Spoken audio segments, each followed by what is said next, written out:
ये मोला निकला गे मैया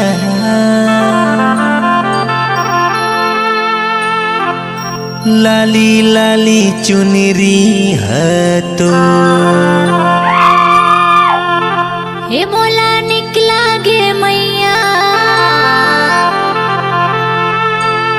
लाली लाली चुनरी है तो डीजे टाकेश्वर निकला गे मैया लाली लाली चुनरी है तो मोला निकला गे मैया लाली लाली चुनरी है मोला निकला गे मैया लाली लाली चुनरी है तो मोला निकला गे मैया लाली लाली चुनरी है तो लाली लाली चुनरी है तो लाली रंग चुनरी है तो लाली लाली चुनरी है तो लाली रंग चुनरी है तो मोला निकला गे मैया लाली लाली चुनरी है तो मोला निकला गे मैया लाली लाली चुनरी है तो मोला निकला गे मैया लाली लाली चुनरी है तो मोला निकला गे मैया लाली रंग चुनरी है तो मोला निकला गे मैया लाली लाली चुनरी है तो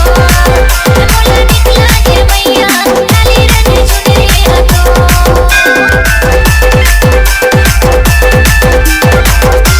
डीजे लक्ष्मी चैत के महीना लगी ही मिलाऊ सब भक्तन मिलया थे मैया तोरे चे दूरावो मोला निकला गे मैया लाली लाली चुनरी है तो मोला निकला गे मैया लाली लाली चुनरी है तो मोला निकला गे मैया लाली लाली चुनरी है तो मोला निकला गे मैया लाली रंग चुनरी है तो मोला निकला गे मैया लाली रंग चुनरी है तो मोला निकला गे मैया लाली लाली चुनरी है तो लाली लाली चुनरी है तो लाली रंग चुनरी है तो लाली लाली चुनरी है तो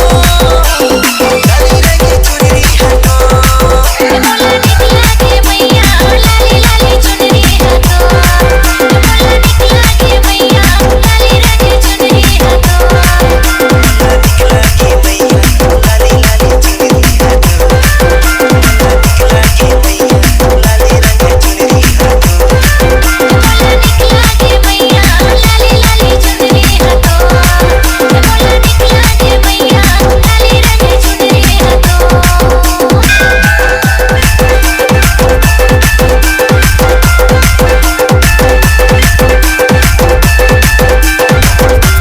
डीजे टाकेश्वर ऊंचा पहाड़ी धरी ही डेरावो कैसे कैसे मैं करो मोरी मैया तोरे च फेरावो मोला निकला गे मैया लाली लाली चुनरी है तो मोला निकला गे मैया लाली रंग चुनरी है तो मोला निकला गे मैया लाली लाली चुनरी है तो मोला निकला गे मैया लाली रंग चुनरी है तो मोला निकला गे मैया लाली लाली चुनरी है तो मोला निकला गे मैया लाली रंग चुनरी है तो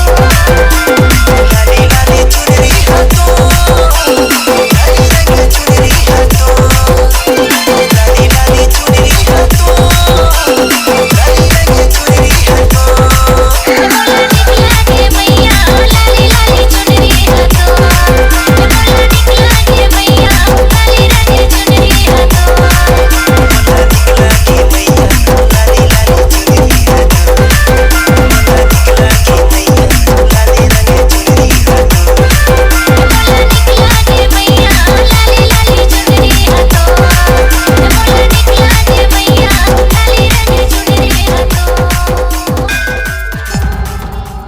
Smog Digital Recording Studio, Cordoba. Contact number 99071192215.